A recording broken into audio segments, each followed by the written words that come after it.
I'm sure that lettuces don't feel pain at all. There's no evidence to suggest they could.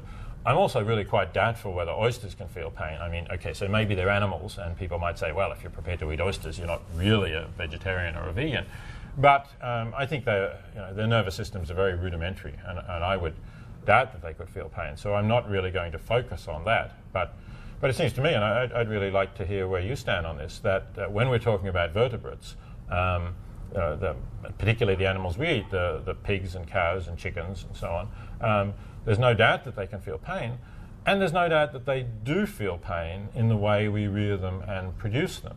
So that's why I don't think we can ethically justify eating them. I mean, I think really once we accept the Darwinian picture that we're not somehow a specially created species that's been, got a God-given right to rule over the other animals, we really have to move towards not buying all of these products that come from animals and that really embody the suffering that those animals experience. Yeah. On the oyster question, what I would say is that we don't need to draw lines, and that it's perfectly okay to talk about a continuum. Mm-hmm. And if oysters feel pain, they probably feel a very small amount of pain, right. Whereas pigs probably feel a great deal of pain.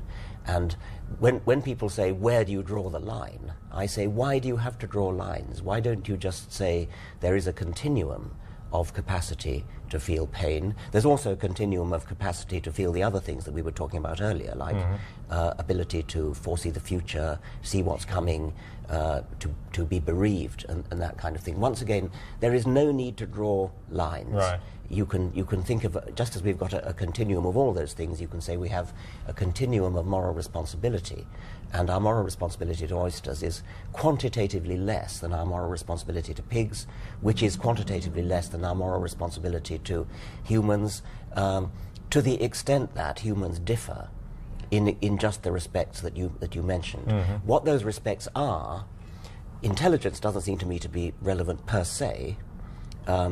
A capacity to feel pain is highly relevant, and I suspect you're right that there's no evidence to suppose that it's any worse, any more painful for a human to have a knife drawn through its throat or something than for a pig. So the only justification I can think of for eating meat, and I confess that I do eat meat, is the one you raised earlier, which is the difference in ability to know what's coming, ability to feel fear, ability to feel bereaved, and things like that.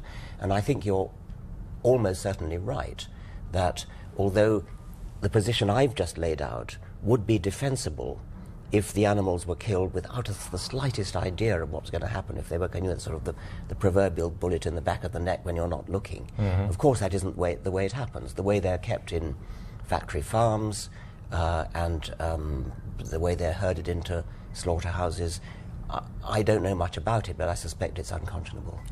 I think it is, and in a way I do think, I have to say, if you do eat meat, I think you have a responsibility to know something about it, because you surely don't want to support something which may be not only just sort of wrong slightly, but causing really serious and prolonged suffering to beings who you agree can't morally. So I don't think we can just sort of turn our heads and say, please don't tell me about it. That's too much like the good Germans who didn't want to know what was happening to those Jews who were being. Yes, you're a much more moral person than I am, and I have to say that.